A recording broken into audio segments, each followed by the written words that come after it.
Kasi yung mga batang maliliit na kahit mainit pa ay naglalaro na dahil mamaya maya medyo malilim na, yung mga malalaki na naman yung gagamit ng court natin. Sinasamantala nila na wala pa yung mga malalaki kasi nga hindi na sila makakasingit mamaya. Ayan, nakayapak pa yung iba, oh.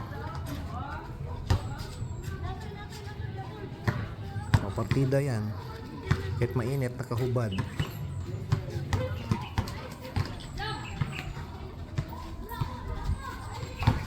O, sa kabilang court natin meron din. Ayan, may naglalaro din dito. Ayan sila.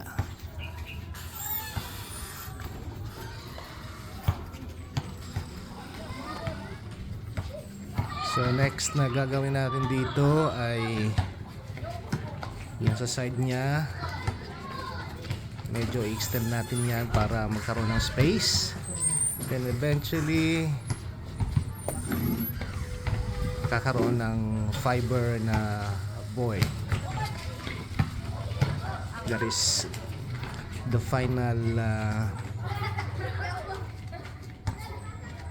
project natin, yung pagkakaroon ng fiberglass na void.